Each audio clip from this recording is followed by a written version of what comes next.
Voilà, je voudrais vous saluer dans le nom de notre Seigneur Jésus-Christ, à ceux qui sont venus de loin, ont fait de grands déplacements pour être avec nous, partager ce moment avec nous. Nous vous saluons. Et saluons aussi ceux qui, en ce moment, sont en contact avec nous sur la plateforme. Nous voulons aussi vous saluer et vous dire merci pour l'importance que vous donnez de partager ces moments de culte avec nous. Alors, ceci étant, pour notre méditation de ce jour, nous allons lire un texte dans Actes chapitre 7.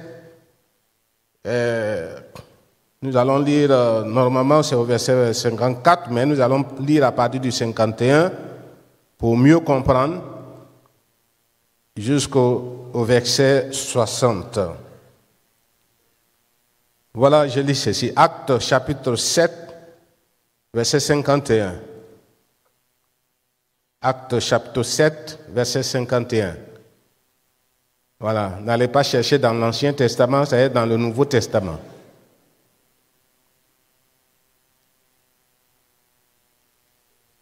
Hommes au cou raide, incirconcis de cœur et d'oreilles, vous vous opposez toujours au Saint-Esprit. Ce que vos pères ont été, vous l'êtes aussi. Lequel des prophètes vos pères n'ont-ils pas persécuté? Ils ont tué ceux qui annonçaient d'avance la venue du juste que vous avez livré maintenant et dont vous avez été les meurtriers. 53.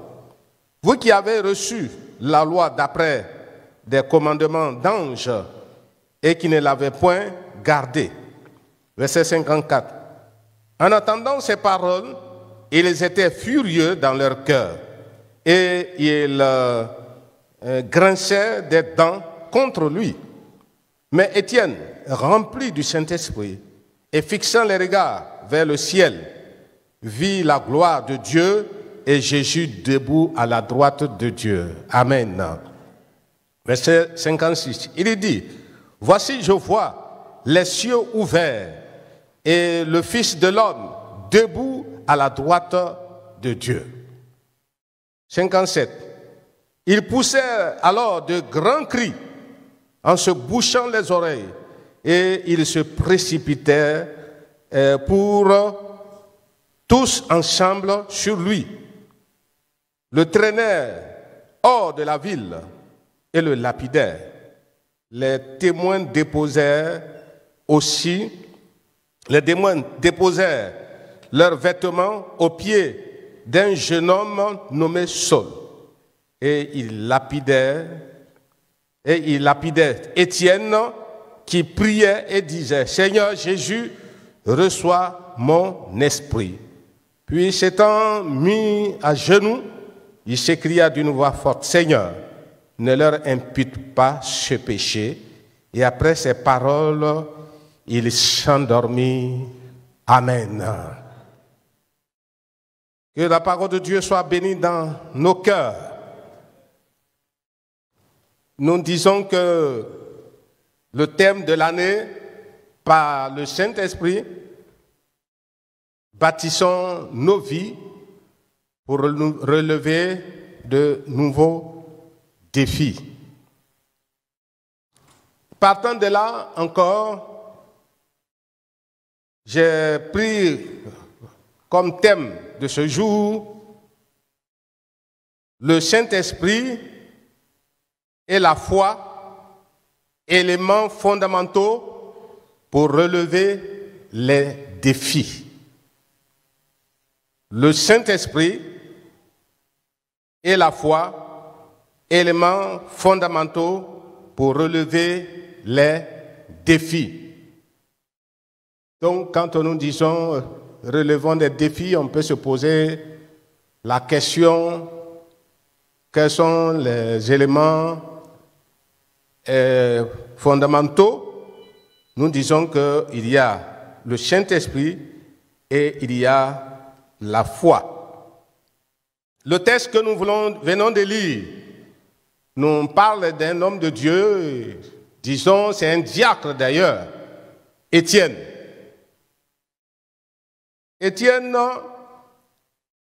ce qui le caractérise, c'est qu'il avait la plénitude du Saint-Esprit. Et il avait aussi la foi pour relever de grands défis. Il avait la foi pour relever de grands défis. Donc, il y a le Saint-Esprit, il y a la foi. Les deux choses étant ensemble, l'a aidé à relever de grands défis. Donc, ce n'est pas parce qu'il était un pasteur. Non, il ne l'était pas. Il n'était qu'un diacre qui s'occupait des tâches matérielles. Mais en faisant cela aussi, il entretenait sa vie spirituelle, sa relation avec le Seigneur, et ce qu'il était capable de faire, on peut dire, équivaut à un homme qui a été consacré en plein ministère. Je voudrais vous dire ceci, en passant, que les œuvres de Dieu ne sont pas réservées uniquement aux pasteurs, aux hommes de Dieu, mais tout chrétien, tout enfant de Dieu, homme ou femme, qui se dispose au Saint-Esprit, le Saint-Esprit peut travailler avec lui, plus ou bien comme il travaille aussi avec les hommes de Dieu. Je dis comme ça en passant. J'ai vu, il y a une dame, c'est au Burkina, une dame qui est renommée pour la grâce de Dieu qui lui a été donnée. Elle prie pour les malades sont guéris et elle est dans une assemblée, elle est dans une église. Beaucoup lui ont proposé que si tu pouvais te retirer de cette assemblée, on allait prendre soin de toi. Elle a dit non. Elle a dit non, je ne vais pas me retirer de mon assemblée. Il y a son pasteur qui est là, qui n'a pas le même ministère, mais elle a préféré rester dans cette église pour exercer le ministère. J'ai eu l'occasion de la voir, de la croiser. Elle voyage dans les pays européens où le message est interprété. Elle a des dons réels qui sont des dons où le Seigneur se manifeste réellement. Il y en a qui ont dit il faut quitter, il faut faire ton assemblée. Elle a dit non, je ne vais pas me retirer. Et quand elle veut faire quelque chose, il faut qu'elle aille demander à son pasteur s'il faut le faire ou s'il ne faut pas le faire. Bon, je m'excuse, j'aurais été ici, si quelqu'un a chassé une mouche, c'est fini. Le pasteur même ne peut plus parler devant la personne. La personne est convaincue de ce qu'elle a reçu et on traite les pasteurs de jaloux parce qu'ils n'ont pas ça, que c'est pour cela qu'ils font des oppositions. C'est une mauvaise compréhension de la parole de Dieu. Je ne peux pas être jaloux quand le Seigneur utilise quelqu'un pour les ministères de puissance. Ce ne peut qu'être une bénédiction pour l'Assemblée. Ce ne peut qu'être une bénédiction pour tout le monde. C'est pourquoi je voudrais attirer l'attention des uns et des autres que le Seigneur peut travailler avec tout le monde. Il peut travailler avec une femme, il y a un jeune homme, un diacre ou une diaconesse. Le Seigneur peut utiliser tout un chacun d'entre nous. Ce n'est pas pour cette raison qu'il faut se retirer pour aller créer son assemblée. Créer une assemblée, de toute façon, ce n'est pas des choses faciles. Parce que si vous n'êtes pas canalisé, vous allez introduire beaucoup de chez vous. Et on voit que des femmes, beaucoup de femmes qui font leur ministère, que de déviations et des pratiques qui n'ont rien à voir avec l'évangile, on les constate aujourd'hui. Par contre, quand nous lisons dans Ézéchiel 47, à partir du verset 5, il nous est dit que quand Ézéchiel a traversé le fleuve Il a commencé par la cheville, après au genou, après les reins. Et quand il a encore traversé, une fois, il ne pouvait plus traverser et il était entraîné par le fleuve. Il a été entraîné par le fleuve, de telle sorte qu'après avoir été entraîné et qu'il est revenu à la surface, voyez, la plénitude du Saint-Esprit a fait que, je crois, j'ai parlé de ça une fois, il y avait des arbres fruitiers qui étaient au bord, mais il ne voyait pas. Il n'avait pas cette remarque qu'il y avait des arbres fruitiers qui étaient là. Et puis, ce que ce fleuve allait faire, ou l'orientation de ce fleuve, le fleuve devait aller se jeter dans une mer qu'on appelle la mer morte, la mer salée.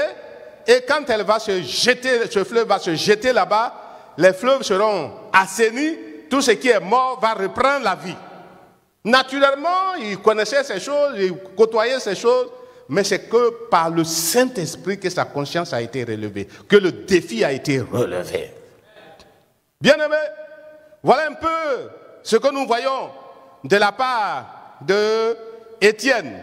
Quand il a eu la plénitude du Saint-Esprit, vous voyez comme ce qu'il dit, le ciel s'est ouvert et il a vu Jésus en personne. Oh, Jésus était mort, hein? Et Jésus ressuscité, lui, il a vu, il était assis à la droite de Dieu. On reviendra dans les détails. Donc, premièrement, qu'est-ce que nous allons voir? Nous voyons premièrement quel est l'état de notre cœur face à la vérité biblique.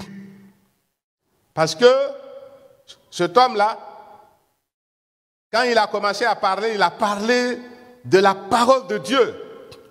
Si vous suivez, si vous connaissez bien la Bible, c'est toute une révision à partir de, comme on appelle, de l'Ancien Testament jusqu'à presque la venue de Jésus. C'est une révision totale qu'il a fait avec des gens qui, naturellement, devaient connaître la parole de Dieu. Donc, c'est ce que nous allons voir. Deuxièmement, nous verrons aussi le Saint-Esprit et la foi, moyen de connexion avec Dieu. Le Saint-Esprit et la foi, moyen de connexion avec Dieu. Pour dire que quand on a le Saint-Esprit et qu'on a la foi, ce sont des choses qui peuvent nous connecter directement avec Dieu. Vous connaissez, quand on utilise le mot connexion, vous comprenez très bien avec l'avènement des portables. Troisièmement, nous allons voir comment le Saint-Esprit et la foi nous font relever les défis. Comment le Saint-Esprit et la foi nous font relever les défis. Est-ce que vous êtes là? Voilà ce que nous allons voir brièvement. Premièrement, comme nous l'avons dit, il faut avoir une bonne disposition de cœur. Une bonne disposition de cœur. Pour que le Saint-Esprit nous aide à relever les défis. Mais si vous avez bien suivi la lecture, dans le verset 54 du texte que nous venons de lire, il est dit ceci: en entendant ces paroles, ils étaient furieux dans leur cœur et ils grinçaient des dents contre lui. Voyez, au lieu d'accepter les vérités de la parole de Dieu, qui, en lisant la parole de Dieu, c'est comme un miroir qui révèle l'état de notre cœur, l'état de notre vie, et on peut corriger nos comportements à la lumière de la parole de Dieu. Et au lieu d'accepter ce que Étienne était en train de leur dire qui étaient des vérités, mais eux, leur cœur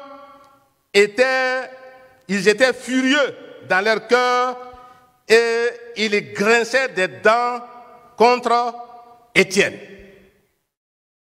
L'état, quel est l'état de notre cœur? Premièrement, ceux-là, au lieu d'avoir une bonne disposition de cœur, il est dit qu'ils étaient furieux dans leur cœur. Ils étaient furieux dans leur cœur et ils grinçaient des dents contre Étienne. Effectivement, si nous sommes enfants de Dieu, voyons l'état de notre cœur. Quel est l'état de notre cœur? Il y a des choses qui peuvent se passer dont nous avons des difficultés pour accepter. Et si nous ne veillons pas sur notre cœur, ça peut nous amener à poser des actes qui ne glorifient pas le Seigneur.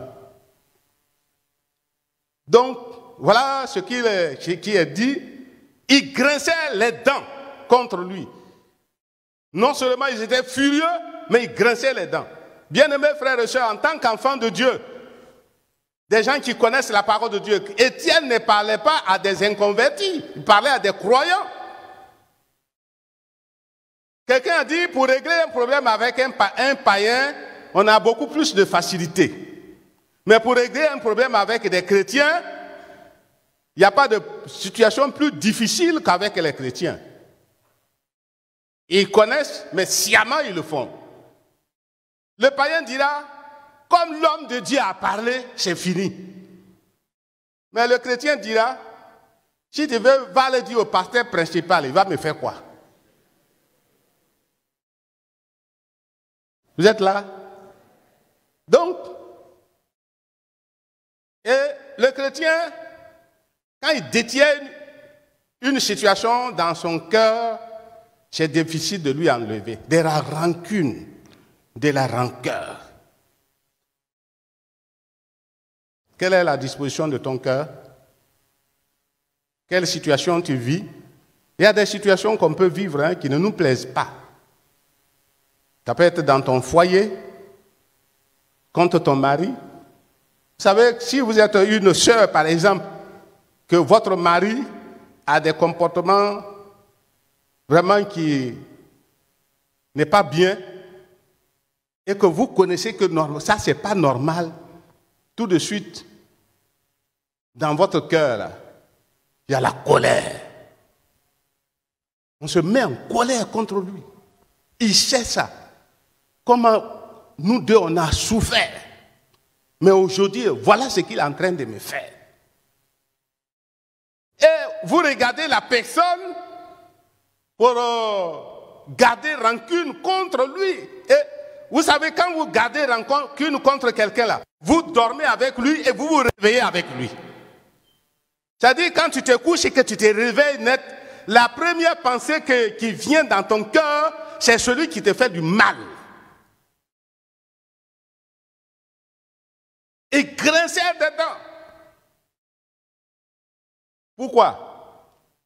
Au lieu d'être rempli du Saint-Esprit, il s'était rempli de la chair.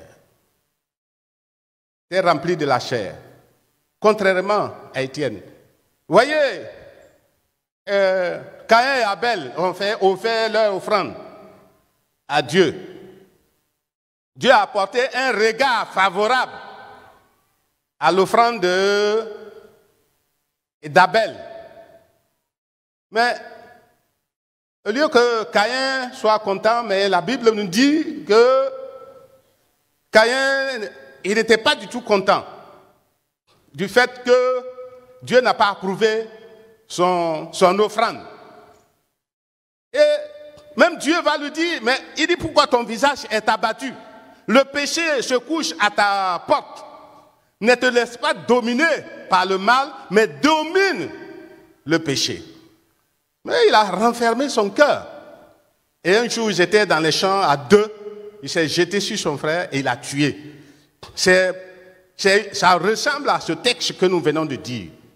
Le fait que le mal était dans leur cœur, non seulement la colère était dans leur cœur, ils grinçaient des dents contre lui. La finalité, ils ont lapidé et puis Étienne est mort. Bien-aimés, quelle que soit la situation qui est en train de se passer, il ne faut pas voir l'individu lui-même. C'est le Seigneur qui est en train de te tester, de t'éprouver. Il dit, il y a des situations, même si ça vous dépasse là, il faut rendre gloire à Dieu. Il faut rendre gloire à Dieu. Seigneur, je ne sais pas. Pourquoi est-ce que tu as permis que je sois dans une telle situation, dans un tel foyer, dans une telle famille, une telle situation qui m'arrive? Je te rends grâce. Je te rends gloire. Je te remercie. Si tu as mis dedans, c'est toi qui as la solution pour m'aider à sortir de cela. Et la personne qui te fait du mal, ne le regarde pas comme le diable.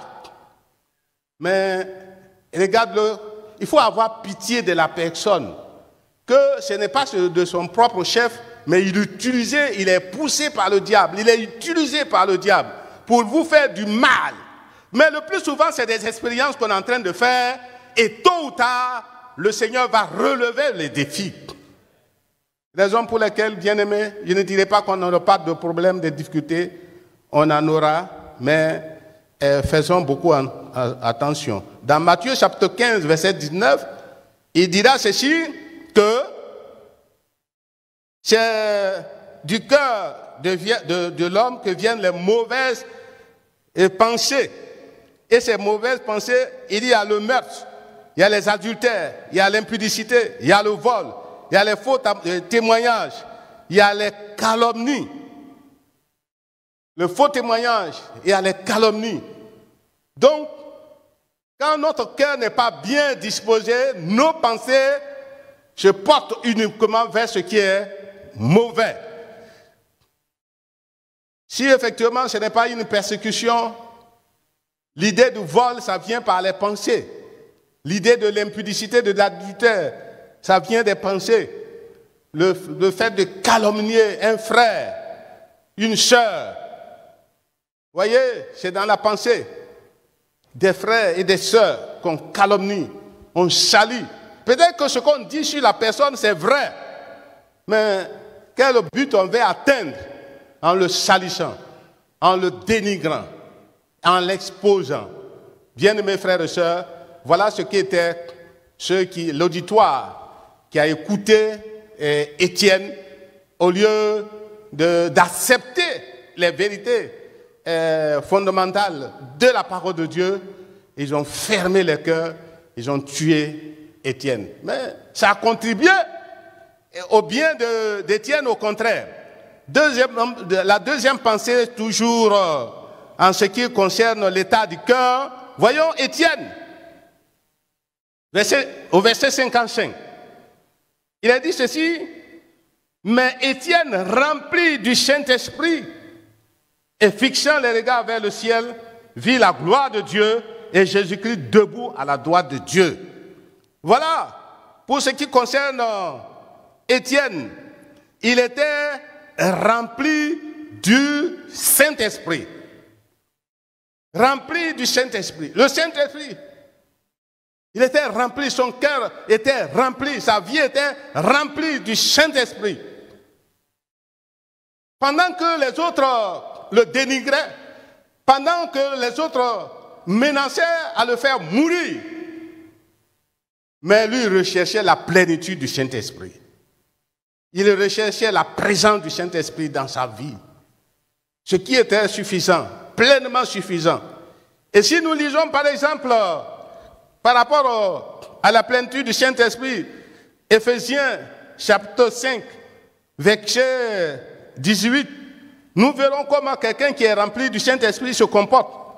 Chapitre 5, verset 18, il est dit ceci, que ne vous enivrez pas de vin, c'est de la débauche. Soyez au contraire remplis du Saint-Esprit. Soyez au contraire remplis. Ne vous enivrez pas de vin, c'est la débauche. L'effet que le vin a sur quelqu'un, c'est-à-dire le vin, le trimballe, l'amène à volonté, il fait des choses qui ne sont pas... Il y a un gars le plus souvent qui passe devant ma maison, mais quand je le regarde, vous voyez, tout cela, La rouge qui ne veut pas prendre le vent, l'ivresse l'amène à faire comme ça. Il va beau vouloir se ressaisir pour qu'on ne cherche pas, mais il est emporté par la boisson. Bien-aimé, ce qui doit nous emporter, c'est la plénitude du Saint-Esprit. Nous devons être remplis du Saint-Esprit, emportés. Il dit, ne vous lèverez pas. C'est la débauche, mais soyez au contraire remplis du Saint-Esprit. Mais il continue en disant ceci, en nous montrant celui qui est rentré du Saint-Esprit. Les autres qui étaient remplis de la chair, alors ils grinçaient des dents, ils étaient en colère. Mais celui qui est rempli du Saint-Esprit, verset 19, il dit ceci, entretenez-vous par des psaumes, par des hymnes et par des cantiques spirituels, chantant et célébrant de tout votre cœur les louanges du Seigneur. Alléluia! Il faut être rempli du Saint-Esprit. Donc, quand on est rempli du Saint-Esprit, qu'est-ce qu'on fait? La lecture de la parole de Dieu nous plaît. La lecture de la parole de Dieu nous plaît. L'étude de la parole de Dieu nous plaît. On recherche à nourrir notre âme par la parole de Dieu, les psaumes dont on s'entretient. On fait tout effectivement dans les causeries, dans tout ce que nous faisons. Nous nous rappelons de ce que la parole de Dieu nous dit. Alors, donc ça nous fait du bien d'être au contact de la parole de Dieu. Par des hymnes, par des cantiques. Et même on peut composer des cantiques à partir des psaumes. Quand on est rempli du Saint-Esprit. Composer des cantiques. Et non seulement des cantiques, il dit ceci, et chantant de tout votre cœur les louanges du Seigneur. Chantant de tout votre cœur les louanges du Seigneur. Quel que soit ce qui nous arrive, on loue le Seigneur. On adore le Seigneur, quelqu'un qui est rempli du Saint-Esprit. Et à l'époque, les Silas, ils étaient arrêtés en prison. On les avait bastonnés.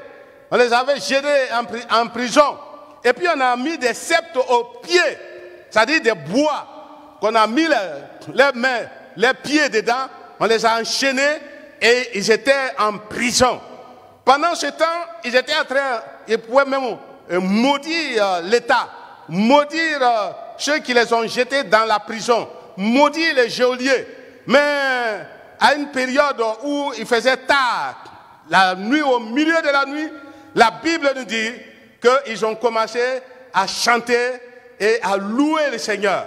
Ceux qui n'avaient jamais entendu et ceux qui n'avaient jamais vu des prisonniers qui rentrent, au lieu de se plaindre, sont en train de chanter les louanges du Seigneur. Ce n'est pas parce qu'ils étaient dans la prison que le Seigneur n'était pas avec eux. Le Seigneur était plus proche d'eux-mêmes quand ils étaient dans la prison. J'aimerais te dire, si tu es dans des problèmes, le Seigneur est plus près de toi. Ne dis pas qu'il t'a abandonné, ne dis pas qu'il t'a oublié. Je suis tenté de dire souvent que quand on est éprouvé même, c'est là que le Seigneur est tout près de nous. C'est nous qui l'ignorons. Il n'est pas là avec nous par intérêt. Quand ça va et puis il est là, le jour que ça ne va pas, il nous abandonne. Quelles que soient les circonstances, le Seigneur est présent. Il est avec nous. Alors, donc voilà quelqu'un qui est rempli du Saint-Esprit, effectivement. Il rend grâce à Dieu et loue le Seigneur. Vous soumettant les uns les autres dans la crainte de Dieu. Vous soumettant les uns aux autres. Peut-être que cela, l'apôtre Paul l'a dit, si vos anciens, si vos diacres, vous dites de vous comporter de telle et telle manière, il faut les accepter. Il faut comprendre. Mais il faut être quelqu'un de spirituel pour accepter le conseil. Il faut être spirituel. Ah, si l'homme de Dieu m'a dit comme ça, il voit l'avenir. Il voit ce qui peut. C'est pourquoi il m'a dit de me comporter de telle et telle manière. Mais il faut remplir du Saint-Esprit. Ceux qui ne sont pas remplis du Saint-Esprit, vous avez vu leur comportement. Ils agissaient par eux-mêmes. Et l'objectif, ça les a amenés effectivement à commettre un crime. Alors, raison pour laquelle, bien-aimés frères et sœurs, que le Seigneur nous aide. Dans Actes chapitre 8, au verset 23, il nous a dit que, parlant du magicien, c'est toujours dans l'autre pensée, lui là, il était rempli d'infiel amer, parce que quand il a vu que les gens imposaient les mains, ils recevaient le baptême du Saint-Esprit, lui il a dit, bon, je vais vous donner de l'argent, et ceux à qui je vais prier pour eux, qu'ils soient remplis du Saint-Esprit.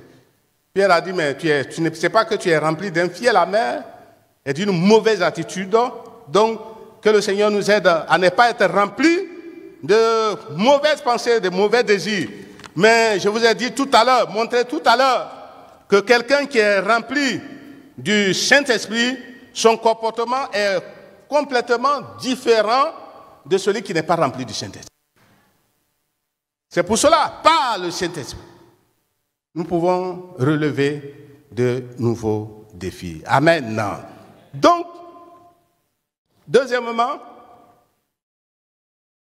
nous avons vu premièrement que les autres étaient furieux, ils grinçaient des dents, ils étaient contre Étienne.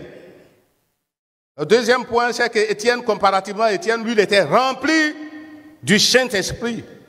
Et quelqu'un qui est rempli du Saint-Esprit, alors il aime la parole de Dieu, il aime des cantiques pour louer le Seigneur, il est soumis aux autorités ecclésiastiques pour accomplir ce qui est bon. Deuxièmement, le Saint-Esprit est la foi, moyen de connexion avec Dieu. Le Saint-Esprit est la foi, moyen de connexion avec Dieu.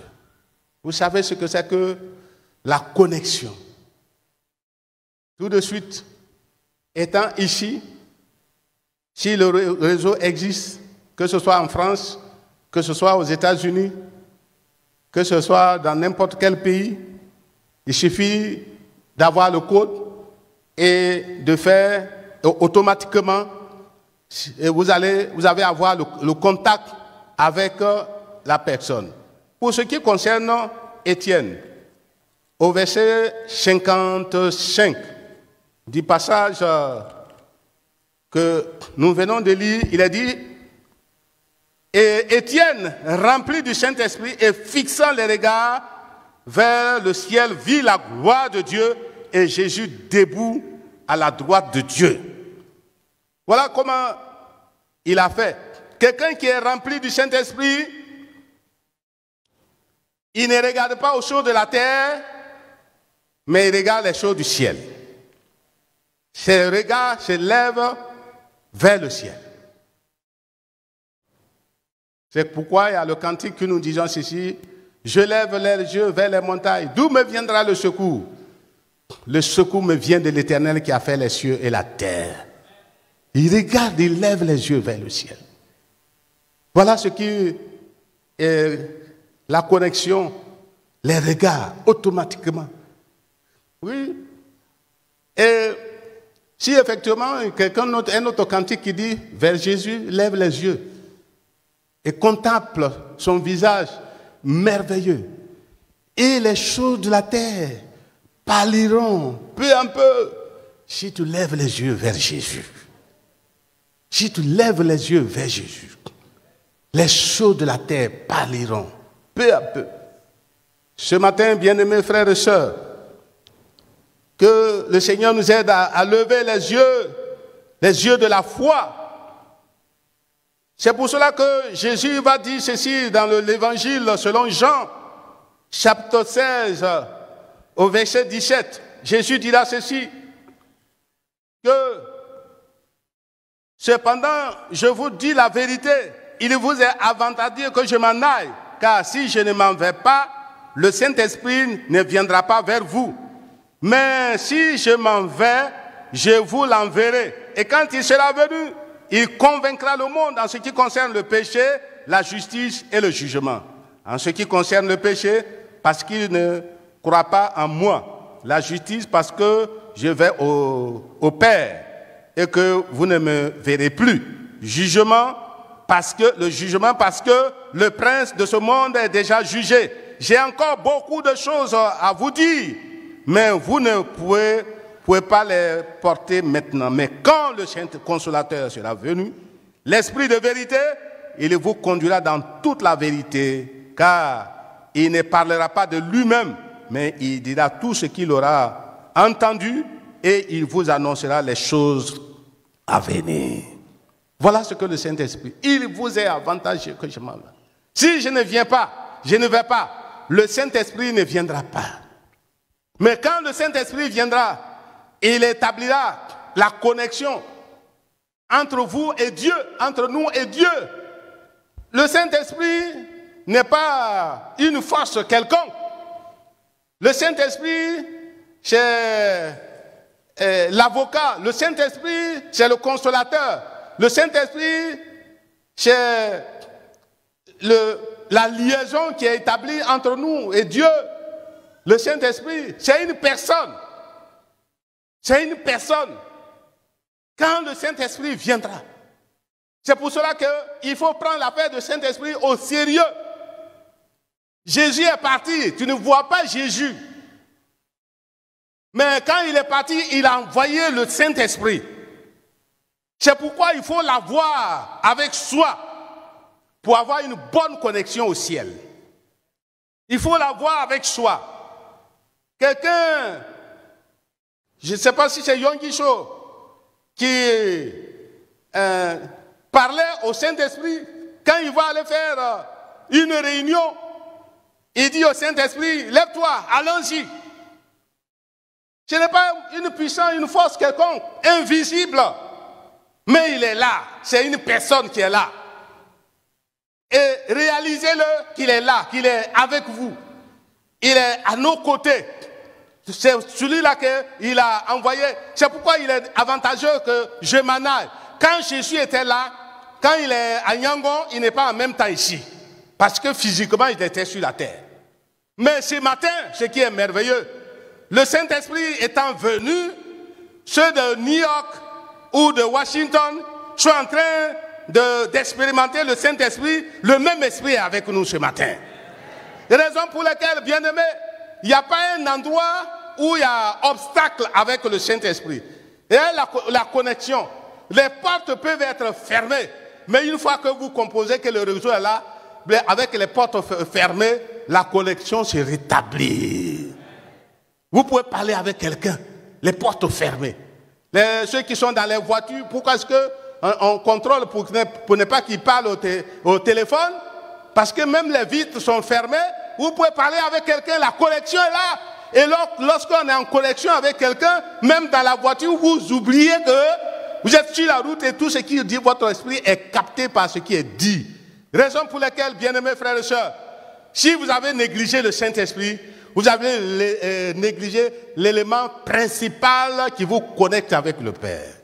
Et quand Pierre, comment on appelle, Étienne, il a dit, effectivement, regardant vers le ciel, il a vu effectivement Jésus debout. Alléluia. Jésus était debout. C'est Jésus qui est mort il y a quelque temps, qui est enlevé, qui est allé au ciel. Le fait qu'il avait la foi, il a vu Jésus. Alléluia. Il a vu la personne de Jésus. C'est vrai, tout le monde ne peut pas le voir. Mais si tu es connecté avec le Seigneur, tu vas voir Jésus. C'est-à-dire, c'est pas la peine. Il peut se présenter, il y a des gens qui l'ont vu réellement en songe. Réellement. Mais ce qu'il va faire avec vous, vous allez dire, mais vraiment, Jésus, je sais que Jésus est vivant. Je sais que Jésus est puissant. Raison pour laquelle, bien-aimés frères et sœurs, il nous faut effectivement le Saint-Esprit. C'est le moyen de connexion avec Dieu. Au niveau de la foi, la Bible nous dit, dans Hébreux 11, verset 1, la foi est une ferme assurance. Une ferme assurance. Nous lisons le texte carrément pour dire ceci. Pour bien l'interpréter, 11. Voilà ce qui est dit. La foi est une ferme assurance des choses qu'on espère, une démonstration de celles qu'on ne voit pas. Une ferme assurance. C'est pour cela que quand on a le Saint-Esprit, il faut avoir l'assurance. Il faut être sûr. C'est pourquoi l'enfant de Dieu ne s'agite pas, ne s'inquiète pas, ne te tourmente pas. Parce que la foi qui est placée en la personne de Jésus-Christ, la foi qui est placée en Dieu le Père, la foi qui est placée au Saint-Esprit, mais cette foi-là qu'on a en lui, et la Bible dit, quand nous lisons la suite, il dit c'est par la foi que nous reconnaissons que le monde a été créé. Mais verset 2 par exemple, pour l'avoir possédé, les anciens ont obtenu un témoignage favorable. Pour l'avoir possédé, des choses extraordinaires se sont passées dans la vie des hommes de Dieu. Si vous lisez tout le chapitre, il est dit qu'il y a des gens qui ont, leurs enfants ou leurs parents étaient morts à cause de la foi. Ces personnes sont revenues à la vie. Il y en a même les épreuves et les difficultés qu'ils avaient, ils pouvaient abandonner la main de Dieu parce que c'était cruel. Mais à cause de ce qu'il a la foi, ils ont accepté de mourir, de souffrir pour être au ciel avec le Seigneur Jésus-Christ. Quand on est effectivement quand on est connecté par le Saint-Esprit, réellement les choses de la terre ne sont rien du tout. Et quand on est connecté par le Saint-Esprit, Dieu peut opérer des grands miracles, des prodiges à notre endroit, parce que c'est le Saint-Esprit qui est là. Que le nom du Seigneur soit béni. Alléluia. Donc, c'est pour cela, quand vous lisez, vous pouvez lire tout le livre des Hébreux, ce n'est pas par hasard que ça est là, mais c'est encore d'actualité, que par le Saint-Esprit, le Seigneur peut faire beaucoup de choses. Si vous avez une situation, alors que vous n'avez pas la solution, dites que vous avez quelqu'un avec vous. Vous avez une connexion. Tout de suite, vous composez. Alors, Saint-Esprit, tu es là? Alors, ma foi, réveille-toi. Il faut agir maintenant, parce que dans cette situation, je ne peux rien. Mais avec le Seigneur, tout est possible. Je voudrais aller sur le troisième point, avant de terminer. Comment le Saint-Esprit et la foi font relever les défis. Comment le Saint-Esprit et la foi font relever les défis. Premièrement, au verset 56 toujours, de ce passage où il nous est dit, verset 56, il dit, voici, je vois les cieux ouverts et le Fils de l'homme debout à la droite de Dieu. Voilà, il a vu le ciel ouvert. Le ciel ouvert. Et Jésus assis à la droite de Dieu. Voilà ce que le Saint-Esprit peut faire. Il a vu le ciel ouvert. Le ciel ouvert. Parce qu'il avait la foi. Le ciel ouvert. Et il a vu Jésus assis à la droite de Dieu. Il m'avait dit ceci. Dans Genèse chapitre 28, versets 12 et 13, il est question de Jacob, qui était en famille où il a eu beaucoup de problèmes, et son frère même menaçait de lui faire du mal. Il s'est levé, il a fui pour aller chez Laban. Lui, il s'est dit que c'est fini pour lui. Il s'est séparé de son père, de sa mère, de ses frères, de ses sœurs. Il partait à l'aventure. Il ne savait pas ce qui allait lui arriver. Est-ce la mort? Est-ce la vie? Mais il n'en savait pas. Mais, ce qui est merveilleux, quand il a eu la nuit, il est allé se coucher. Pas à l'hôtel. Il n'y avait pas un hôtel à l'époque. Là où il est allé se coucher, j'imagine les moustiques qui, depuis des années, n'avaient pas trouvé quelque chose du sang, ont trouvé une belle occasion pour sucer le sang de Jacob. Et plus que ça encore. Jacob, qui était dans une telle situation, il n'a pas pu avoir un lit confortable. Il n'avait pas de lit confortable. Il n'y avait pas de pagne comme les femmes là. Ils mettent le pagne par terre pour te coucher dessus. Il n'y avait pas de pagne. Le sol dur là. C'est sur ça qu'il s'est couché. Il n'y avait pas de coussinet. Il a pris un caillou. Caillou qui est dur là. Et puis il a posé sa tête là-dessus. Vous savez, quand tu es fatigué, il y a des gens qui disent, ah, quand on me fait ça, moi je me réveille. Je n'ai pas encore chauffé. Quand tu as fait 1 jour, 2 jours, tu as travaillé toute la journée, tu t'es fatigué. Et quand tu es fatigué, moussiko, pas moussiko, tu vas dormir. Lio, pas lio, tu vas dormir. Il y a coussinéo, il n'y a pas coussinéo, tu vas dormir. Et c'est ce qui lui est arrivé.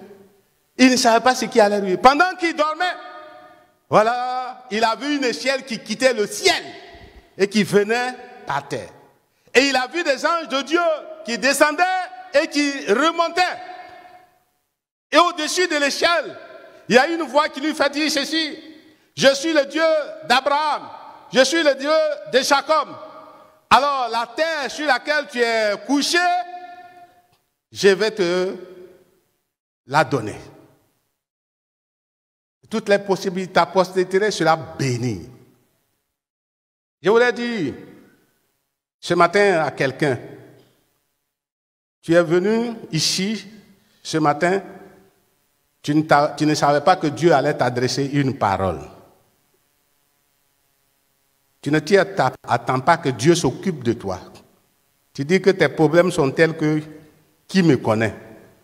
Tu es venu spécialement, le Seigneur te connaît. Ce n'est pas le hasard qui a fait que tu es venu ici.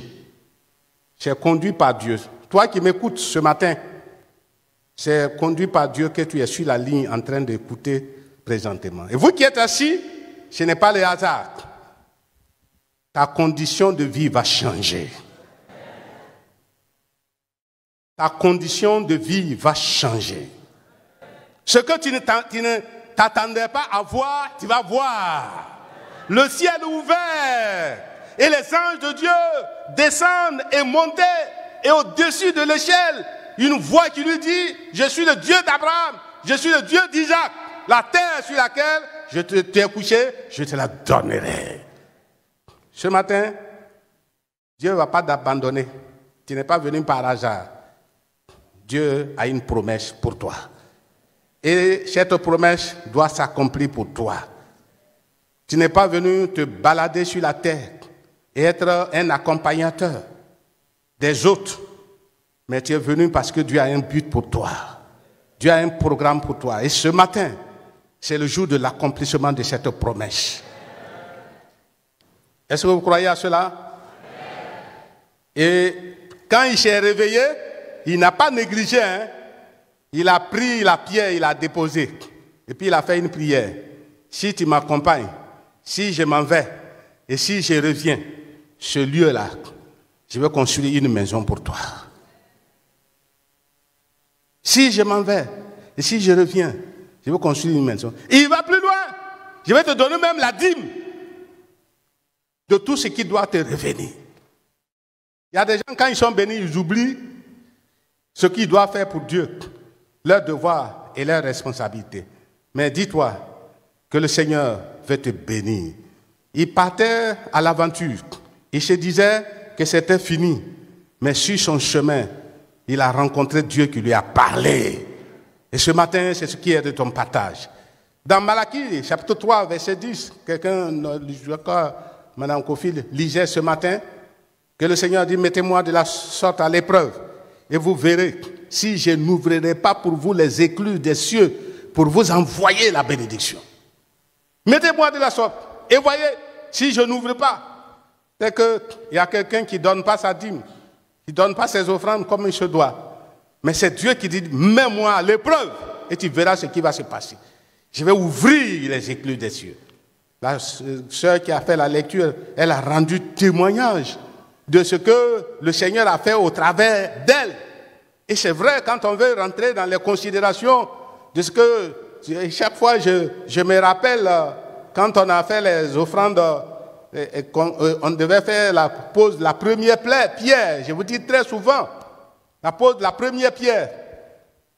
Et puis, en tout cas, ce jour-là, j'ai fait aussi mon offrande pour qu'on puisse arriver à construire le temple. Et quand on a fini de faire l'offrande et qu'on venait, c'est vers ici pour venir faire, comment on appelle, le cocktail, prendre le cocktail. Bon, on cheminait sans arrière-pensée, je ne sais pas quelle bénédiction je vais en avoir. Et voilà, le feu, pasteur Blanchard était là ce jour avec un frère qui fait les démarches au niveau d'Israël, pour ceux qui veulent faire le pèlerinage. Chemin faisant, il s'approche de moi. Il dit, pasteur, est-ce que ça te plairait d'aller en Israël?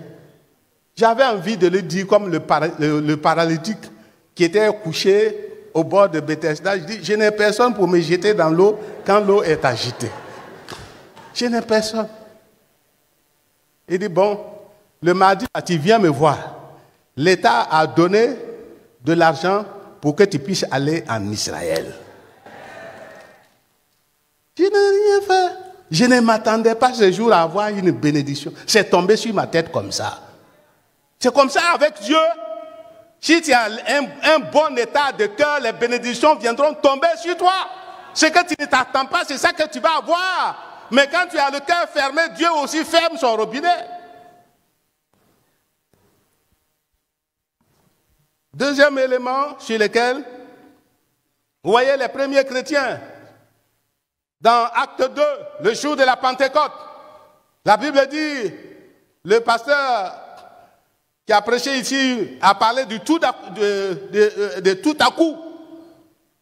Ils étaient là comme ça, et puis bon, c'est là, il y a eu un vent impétueux, et tout d'un coup, il est venu des langues de feu séparées les unes sur les autres, et se sont posées sur la tête de chacun d'entre eux, et ils ont commencé à parler de nouvelles langues. Ce matin, je m'attends à ce que tout à coup dans ta vie, si tu n'es pas encore baptisé du Saint-Esprit, à ce que tu sois baptisé du Saint-Esprit. Je vais le faire tout à l'heure. Je m'attends à ce tout à coup. Tu es venu, tu ne penses pas avoir le Saint-Esprit, tu vas l'avoir ce matin-là. Tu vas l'avoir ce matin. Et tu dois l'avoir ce matin. Donc, les premiers chrétiens, quand ils ont fait cela, vous voyez comment le Seigneur était avec eux. Je ne vais pas rentrer dans tous les détails. Quand Pierre s'est levé le jour de la Pentecôte, il a prêché, 3000 âmes se sont converties. Et quand ils ont continué encore, et dans la même période, il y a eu 5000 âmes qui se sont converties. De 120, ils sont arrivés à 3120. De 3120, ils sont arrivés jusqu'à 5000, ça fait 8120 si je ne me trompe pas. Et vous voyez, ces chrétiens-là, à l'époque, la Bible dit que les gens avaient peur d'eux. Les gens avaient peur d'eux. Peur d'eux parce que la présence de Dieu était avec eux. L'Esprit de Dieu était sur leur vie. Même Tabitha qui était morte, quand ils ont appelé Pierre, et quand Pierre est arrivé, tout le monde montrait ce que Tabitha était capable de faire. C'est elle qui a cousu ma robe, c'est elle qui a fait ceci, c'est elle qui a fait cela. C'est pas normal qu'elle meure, il faut qu'elle revienne à la vie. Quand Pierre est rentré, il a pris Tabitha par la main, il dit, Tabitha Kouni, Tabitha, réveille-toi. Au même instant, elle s'est relevée. Ça a été une grande joie, une consolation pour le peuple de Dieu. Soyons remplis du Saint-Esprit, bien de mes frères et sœurs. Le Seigneur, cette année, va opérer des grands miracles dans votre vie. Des miracles de bénédiction, des miracles de guérison, des miracles de transformation, des miracles de restauration. Est-ce que vous croyez à ces choses-là? Voilà ce que le Seigneur réellement nous garantit en cette année. Donc, si telle est la situation, si nous voulons avoir ces bénédictions, il faut avoir un état bon de cœur, un bon état de cœur. Il faut savoir que le moyen de connexion, c'est le Saint-Esprit et la foi. C'est deux choses très importantes. Et puis, comment il faut relever, c'est ce que je suis en train de vous dire tout à l'heure. Comment il faut relever le défi? Il faut être rempli du Saint-Esprit. Je voudrais ceci pour dire, pour terminer, que ne regardons pas les circonstances, favorables ou défavorables. Et quand on regarde les circonstances aujourd'hui, on peut avoir des inquiétudes pour dire comment est-ce qu'on pourra s'en sortir. On nous parle de la cherté de la vie. On ne peut pas empêcher que la cherté de la vie se manifeste. Nous sommes dans un monde.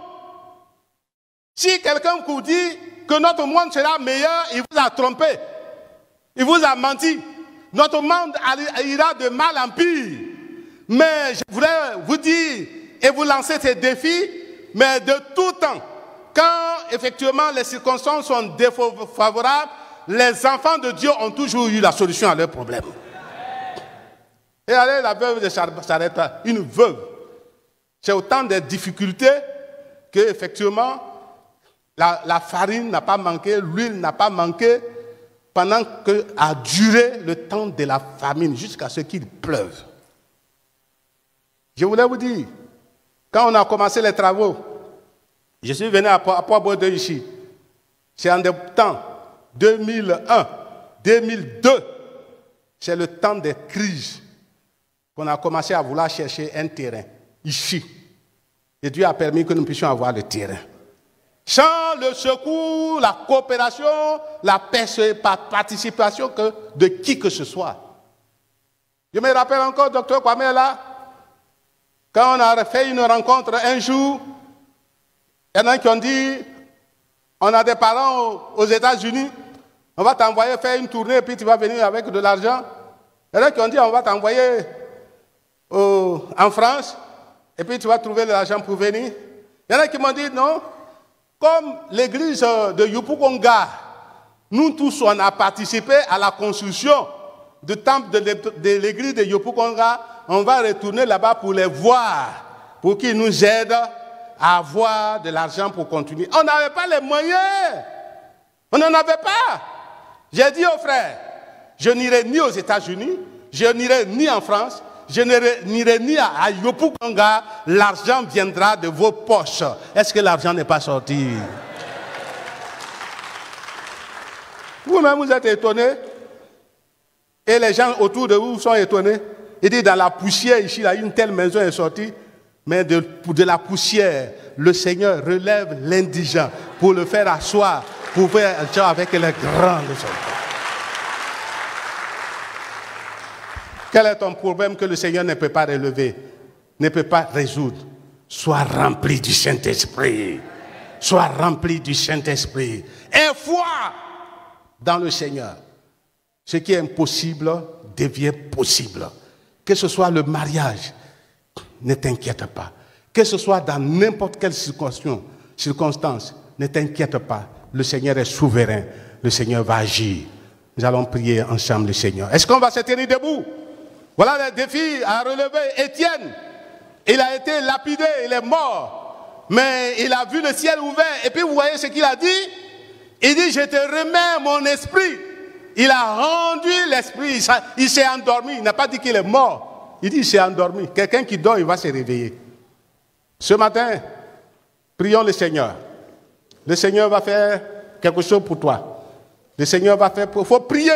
Tu n'es pas venu ici par hasard ce matin. Dis qu'il y a un défi qui va être relevé. Prions ensemble.